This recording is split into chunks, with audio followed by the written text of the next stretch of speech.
கண்டிப்பா. இப்ப வரைக்குமே அந்த லேடியுடைய பேர் நன்மதிப்பை கெடுக்க கூடாதுன்னு இப்ப வரைக்குமே அவர்களுடைய பெயரை குறிப்பிடல.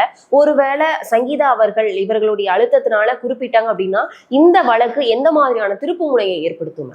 See again, இது வந்து அந்த கண்டென்ட் ஒன்று தான். ஏன்னா அவங்க கேட்டிருக்கிறதே பார்த்தீங்கன்னா section 27 clause 1 sub clause A, B and D படி அடல்ட்ரி, டெசர்ஷன் அண்ட் க்ரூயல்ட்டிலாம் கேட்டிருக்காங்க.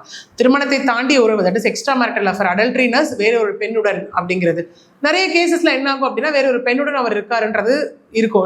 சில கேசஸ்ல அது யாருடன் இருக்காரு அப்படிங்கிறது தெரிய வரும். திருமணத்தை தாண்டி ஒரு உறவு இருக்கலாம்னு ஒரு ஜட்மெண்ட்டே வந்து இது இப்போ ரீசெண்டா வந்துச்சே மேம், அது இவருக்கும் பொருந்துமா? சரி, திருமணத்தை தாண்டிய உறவு இருக்கலான்ற ஜட்மெண்ட் அப்படிங்கிறத தாண்டி அதை நம்ம எப்படி இன்டர்பிரேட் பண்ணணும் அப்படின்னா வந்துட்டு திருமணத்தை தாண்டிய உறவில் ஒருத்தவங்க இருக்காங்க அப்படின்னா அது என்ன மாதிரியான கான்சிக்வன்சஸ் ஏற்படுத்தும் அப்படிங்கிறது அதை நம்ம ஆல்ரெடி டிஸ்கஸ் பண்ண மாதிரி அது கிரிமினல் அப்படிங்கிற ஒரு ஃபேஸ் ஆஃப்க்கு இப்போ இது போகாது அடல்ட்ரி.